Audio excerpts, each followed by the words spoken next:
Hello दोस्तों, आज की इस वीडियो में आपको हम त्रिकोणमिति सिखाएंगे। तो ध्यान से सीखिएगा क्योंकि ये 9 क्लास से ही शुरू हो जाता है और ये 10 में अहम भूमिका है, फिर 11, 12 और इससे आगे की क्लास में भी त्रिकोणमिति को बहुत ही अच्छी तरह से इसको उपयोग में लाया गया है। तो आप आज सीखिएगा त्रिकोणमिति। तो त्रिकोणमिति दोस्तों, पहले ये समझिए कि सबसे पहले ये आया किस लिए और किसके लिए ये प्रयोग होता है। तो देखिए, किसी भी ऊंचाई, भवन का ऊंचाई हो, मीनार हो, उसमें लगे टावर हो, या किसी पेड़ के इधर उधर का डिस्टेंस, दूरी ज्ञात करना हो, तो उसको त्रिकोणमिति का ही उपयोग किया जाता है। तो त्रिकोणमिति का हमारे जो भारतीय गणितज्ञ थे आर्यभट्ट जी, तो ये लोग सोचे कि चलिए इस पे हम एक मैथ के ज़रिए इन लोगों को हम कैसे डिस्टेंस और हाइट को ज्ञात करेंगे। इसी के लिए ही त्रिकोणमिति का प्रयोग किया गया है।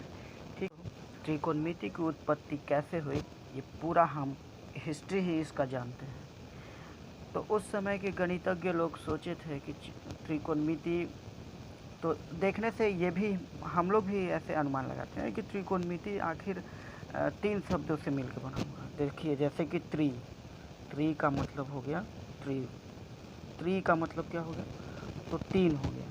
सॉरी, त्रि का मतलब 3। कोण के मतलब तो पता ही है, कोण ही होता है, मतलब कि कोण एंगल भी बोलते हैं इंग्लिश में। और मिति का मतलब हो गया है माप, मतलब तीनों कोण की माप जिसमें होता है उसको हम त्रिकोणमिति बोलते हैं।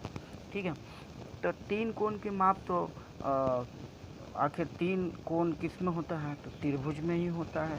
तो त्रिभुज तो ऐसा भी होता है, त्रिभुज ऐसा भी होता है, त्रिभुज ऐसे भी इसको त्रिभुज बोल सकते हैं। ठीक है, तो आखिर किस तरह का त्रिभुज की माप होगा, तो इसमें त्रिकोणमिति में हमेशा समकोण त्रिभुज की चर्चा किया गया है और समकोण त्रिभुज से ही पूरे मैथ को बनाया जाता है। ठीक है, तो अब समकोण त्रिभुज किसे कहते हैं, अब आपको ये भी जानना होगा। तो समकोण त्रिभुज के लिए हम आपको बताते हैं कि समकोण त्रिभुज में वह त्रिभुज जिसका एक कोण हमेशा 90 डिग्री होता है। जैसे ये कोई त्रिभुज है, चलिए ये त्रिभुज मान लिए। ठीक है, बिंदु है यहाँ पे एक 90 डिग्री है, 90 डिग्री होगा तो उसको हम समकोण त्रिभुज मानेंगे। तो समकोण त्रिभुज को 90 डिग्री के बराबर होता है, ऐसे भी कर सकते हैं, ABCD नाम दे सकते हैं। चलिए ABC एक समकोण त्रिभुज है। ठीक है, तो अब इस त्रिभुज में आपको दिख रहा होगा कि इसमें 3 कोण हैं। देखिए, ये कोण है, एक ये कोण है और एक ये कोण है, 3 कोण है। और ये भी दिख रहा होगा कि 3 भुजा भी है जी। AB एक भुजा है, BC एक भुजा है, मतलब बाँ, हाँ भुजा मतलब बाँ, इसका ये हाथ है मतलब भुजा है, BC भुजा है और CA भुजा है, मतलब 3 भुजा भी है और 3 कोण भी है। तो समकोण त्रिभुज में तो एक फिक्स रहता है कि एक भुजा हमेशा 90 डिग्री का रहेगा। ठीक है, 90 डिग्री लंब रहेगा, उसको हम समकोण त्रिभुज कहते हैं। समकोण त्रिभुज के सामने वाला जो भुजा रहेगा उसको हम हाइपोटेनस बोलते हैं, मतलब H बोलते हैं। H को हम कर्ण, इंग्लिश हिंदी में हाइपोटेनस का हिंदी कर्ण होता है, तो कर्ण इसको हम नाम देते हैं। गणितज्ञ लोग भी इसको, सबसे पहले वो लोग तो ऐसे सोचे थे कि चलिए दो भुजा है, इस पे आसन लिए हुए हैं, ये वाला भुजा, तो इसको हम चलिए आसन कोण मान लेते हैं। वो लोग तो इस हिसाब से सोचे थे, हम लोग मतलब चलिए उन लोग को ही पहले आधार पर, तो आसन कोण को हम आधार बोला गया, इसको हम आधार बोलेंगे। ठीक है, और ये क्या हुआ कि अच्छा इस घर में ये, इसमें देखिए, इसमें एक ठिट्टा मान लिया जाए, ये ठिट्टा है, तो ठिट्टा के सामने वाला को सम्मुख कोण बोलेंगे, सम्मुख कोण। और सम्मुख कोण को हम लंब से सूचित कर दिए। लंब को इंग्लिश में परपेंडिकुलर बोलते हैं, आधार को बेस बोलते हैं और हाइपोटेनस कर्ण बोलते हैं। तो वो आसन कोण बोले थे, सम्मुख कोण को हम लोग लंब बोल दिए। ठीक है। तो गणितज्ञ लोग यही बोले थे। फिर उसके बाद इन लोगों ने देखा कि इसमें तो टोटल कितना सदस्य हो गया, तो इसमें टोटल परिवार हो गया 3 कोण और 3 भुजा, मतलब 6 भुजा, 6 सदस्य हो गए। तो 6 के लिए अब इन्होंने नाम भी दिया कि देखिए अब नाम क्या होना चाहिए। तो इस तरह से हमारे गणितज्ञ लोगों ने इन 6 सदस्यों को नाम दे दिया। तो फर्स्ट सदस्य का नाम दे दिया जया, ठीक है। जया इन लोगों ने बोला, गणितज्ञ आर्यभट्ट जी ये लोग थे तो जया बोले। फिर दूसरा को बोले कि कोजया इसका नाम रहेगा, कोजया, ठीक है। तीसरा को बोल दिए, तीसरा सदस्य का नाम स्पर्श जया रहेगा, स्पर्श जया। चौथा के वो लोग नाम दे दिए कि चलो कोटि स्पर्श जया इसका रहेगा, कोटि स्पर्श जया, ठीक है। और पांचवा को ये लोग नाम दे दिए व्यू कोजया, व्यू कोजया। और छठा सदस्य को नाम दे दिए व्यू जया, व्यू जया, ठीक है।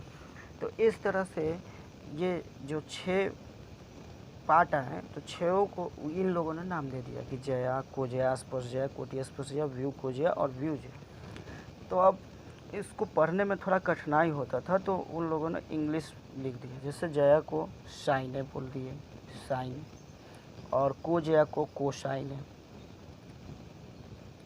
स्पर्श जया को इंग्लिश में टेंजेंट,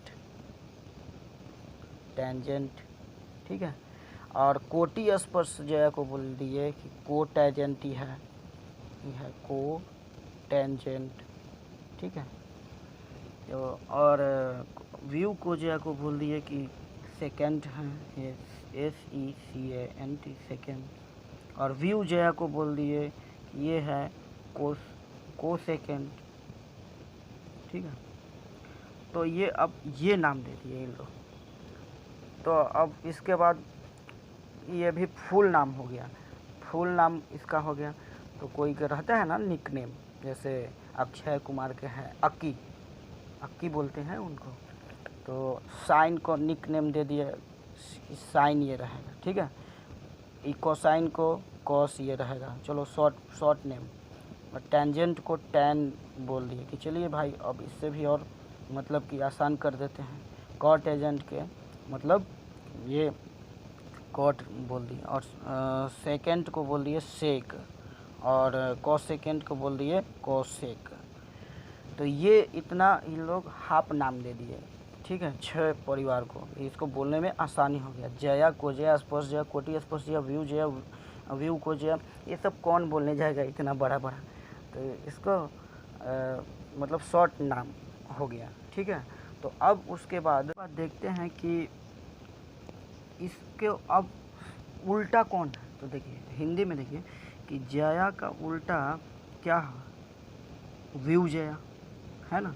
मतलब साइन का उल्टा क्या हो जाएगा, कोसेक। तो यहाँ पे देखिए हम साइन का इसको मतलब कि उल्टा कर देंगे, मतलब ये इसका हो जाएगा कोसेक, ठीक है। अब कोसेक का भी क्या हो जाएगा, साइन, ठीक है। और ये देखिए कोजया, कोजया को व्यू कोजया उल्टा है ना।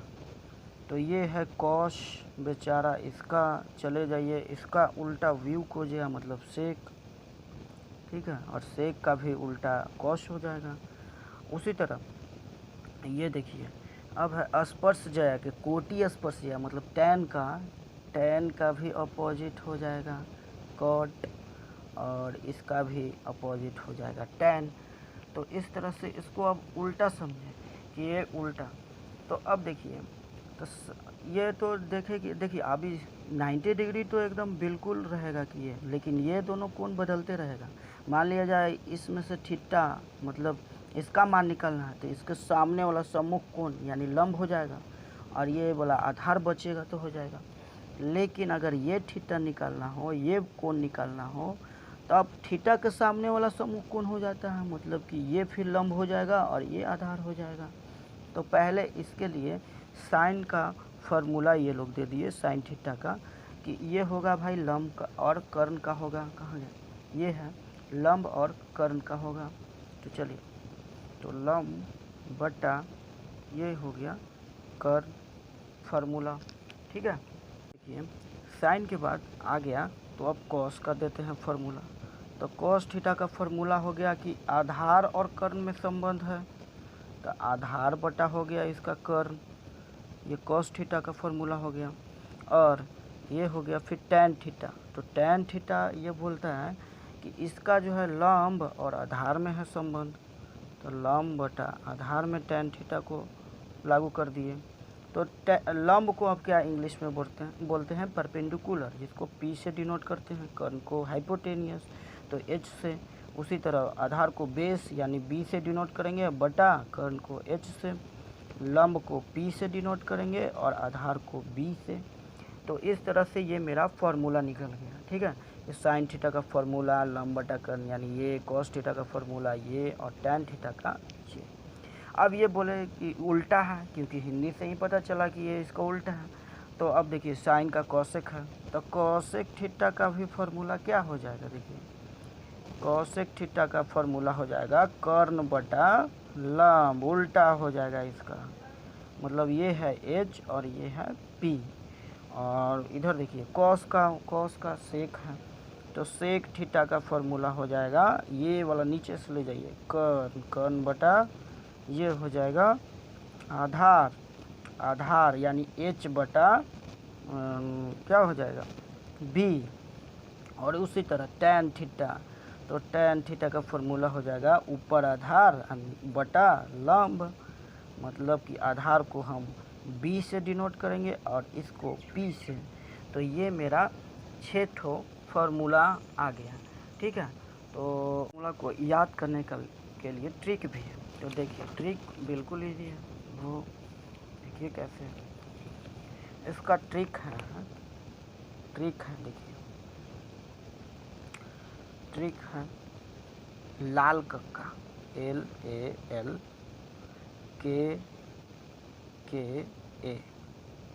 इसको देखिए ध्यान से, यह है लाल कक्का। एल को हम लंब बोलेंगे, लंब को हम क्या से डिनोट करते हैं, P से, परपेंडिकुलर। ए को क्या से, तो ए को हम आधार बोलेंगे। ठीक है, आधार को हम B से डिनोट यानी बेस बोलते हैं। और के आ गया, के को कर्ण बोल देंगे कि कर्ण है ये।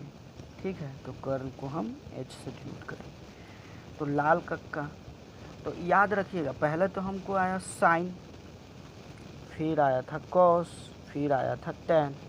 तो ऊपर तो हो जाएगा साइन कॉस टैन, और साइन के उल्टा क्या है तो हम बताएं कॉसेक। ठीक है, कॉस का उल्टा तो सेक, ये भी याद रख लीजिएगा। टैन का उल्टा तो कॉट। अब ये फार्मूला हमको फिट करना है, तो ये बोला चलिए हम यहाँ पे देखते हैं। चलिए और थीटा मान लिया जाए, कोई कोण ज्ञात करना है, थीटा ही कोई कोण है, तो थीटा साइन थीटा का मान तो होता है लंब बटा कर्ण, मतलब लंब L से लंब बट्टा के से कर्ण, एक फार्मूला आ गया। ठीक है, फिर ये कॉस का हमको ज्ञात करना है, तो कॉस थीटा का क्या करें, आधार बटा कर्ण, A बटा के है, तो A से आधार के से कर्ण, मतलब A से हो गया कि मेरा यहाँ आधार लिखना पड़ेगा, A से आधार और बटा में क्या कर्ण।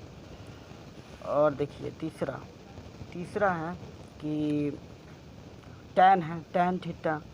तो टैन में देखिए यहाँ क्या है, लंब बटा आधार है, L बटा A है, मतलब L से लंब A से आधार, तो ये हो गया लंब और बटा आधार। ये तीनों याद हो गया तो समझिए कि पूरा याद हो गया। इसको इंग्लिश में कैसे बोल देंगे, तो लंब का P से, कर्ण का H से डिनोट, और आधार का B से, तो कर्ण का H से डिनोट, लंब का P से और आधार का B से डिनोट।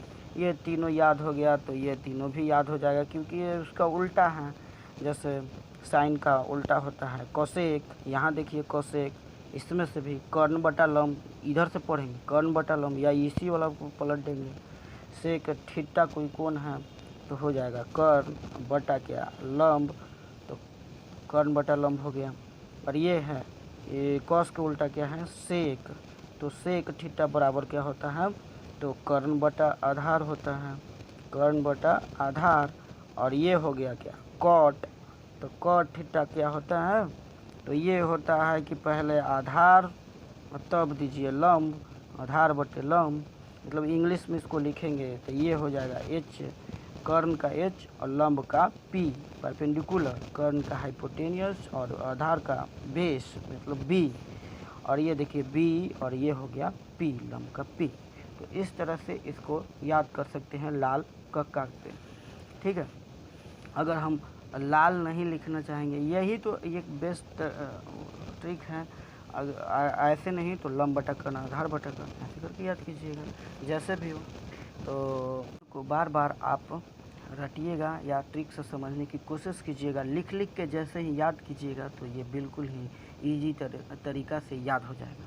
ठीक है, और इसके बाद एक और ध्यान देने वाली बात है कि हम बताए थे कि एक तो 90 डिग्री का होता है, लेकिन दो कोण में एक कोण कभी ये लंब हो जाता है, कभी ये आधार हो जाता है, कभी ये इसके सामने वाला लंब हो जाता है, कभी ये आधार हो जाता है। तो इसको हम डिटेल में समझ लेते हैं। देखिए कैसे, मान लिया जाए कि ये चलिए यहाँ पे बताते हैं, ये एक समकोण त्रिभुज है, ABC एक समकोण त्रिभुज है, इसका ये तो 90 डिग्री फिक्स है। तो 90 डिग्री के सामने की भुजा हमेशा हाइपोटेनियस एच रहेगा, ये तो पक्का फिक्स है जी।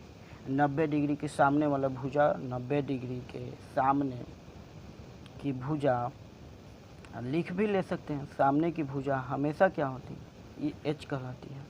ठीक है, हाइपोटेनियस। लेकिन अगर ये कोण हमको ज्ञात करना हो, ये कोण, तो ये कोण के सम्मुख भुजा, सामने वाली भुजा को सम्मुख भुजा बोलते हैं। तो सम्मुख भुजा को क्या बोलते हैं, लंब बोलते हैं, यानी P से डिनोट करते हैं। और जो बच गया उसको आधार बोलेंगे, B से डिनोट करेंगे आधार को। ठीक है, तो ये कोण से लंब और आधार ये हो गया, तो ये इससे फॉर्मूला लगेगा। और एक और रहेगा, मान लिया जाए कि ऊपर वाला कोण हमको ज्ञात करना हो, जैसे देख लीजिए ABC एक समकोण त्रिभुज है जिसकी ये 90 डिग्री, ये तो फिक्स है कि ये 90 डिग्री के सामने की भुजा हमेशा कर्ण होता है, एच होता है। ठीक है, लेकिन अब ये वाला थीटा ज्ञात, मतलब कोण ज्ञात करना है थीटा, तो इसके सामने की सम्मुख भुजा ये होगा ना सम्मुख भुजा।